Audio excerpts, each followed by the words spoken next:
is what we've been looking for. Here we've got both these lions pretty relaxed under the bush.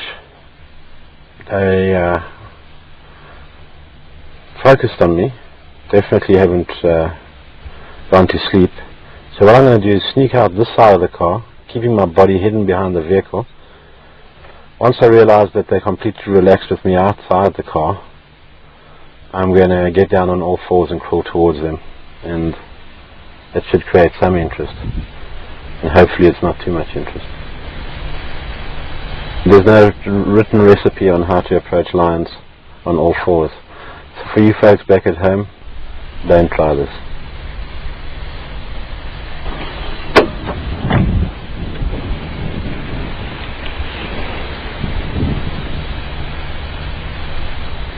The lions are aware that we're out the car, one staring continuously in my direction, keeps checking, so they are aware we're out the car. As an upright human, he'd be scared of me. If I went down on all fours, it'll change his attitude. It's to show you.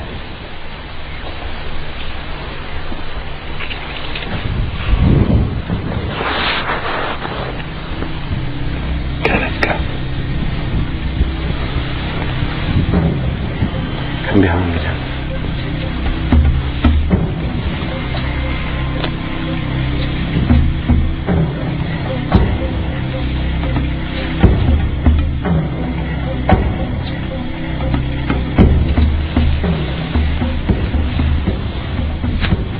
Straight towards him. I think he's going to probably scoot, so I'm going to crawl towards this bush in front of me.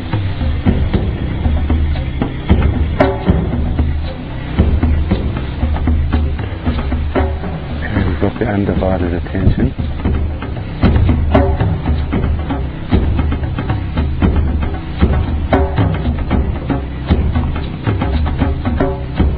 Lions have individual character.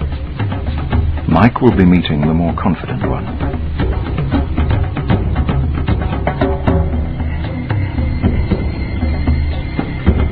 Mike carries no firearm, nor does anyone else in the group.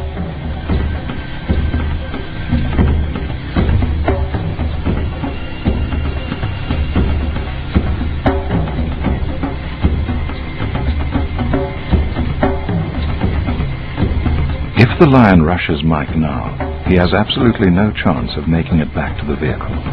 He's getting ready.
The slight lashing of the tail indicates sensitivity to a possible threat.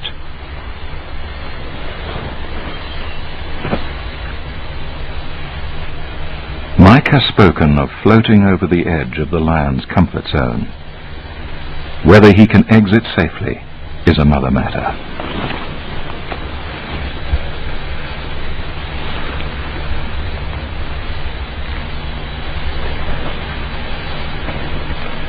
The second lion seems to be regaining its confidence.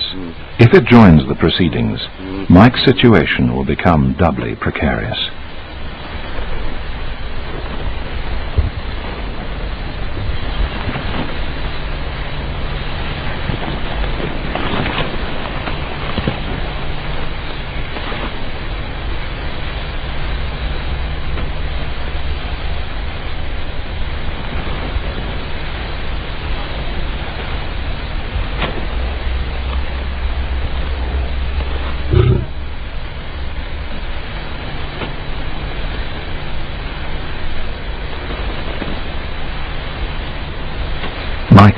lion along, trying to keep its psyche balanced on the razor's edge between interest and caution, or between attack and retreat.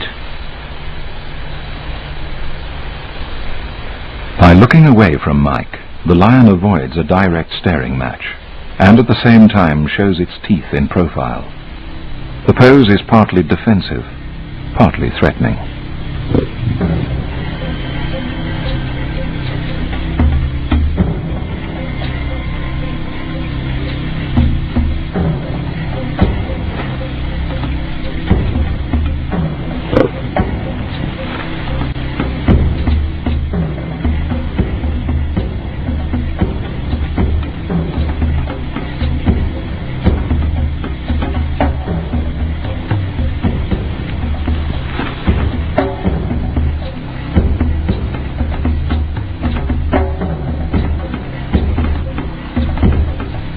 Mike lies back in the grass. This is the least threatening, most submissive pose he can adopt. It also means that if the lion decides to attack, he will have no time to get to his feet.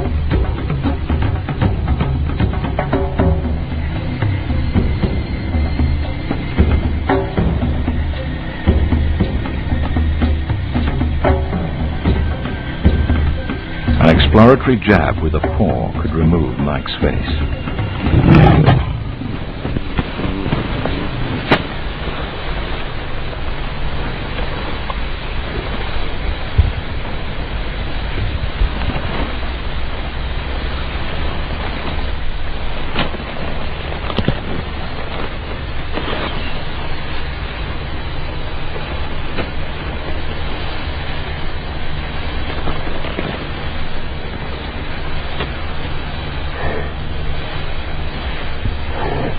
One of the things that you notice when you're really close to a lion and his mouth open is a very black lip and his canines, which is obviously his weapons that should anything go wrong, that's what he's going to tear you apart with. So one thing that's very prominent is that black lip and that huge canine. I mean, the circumference of the bottom of that canine was about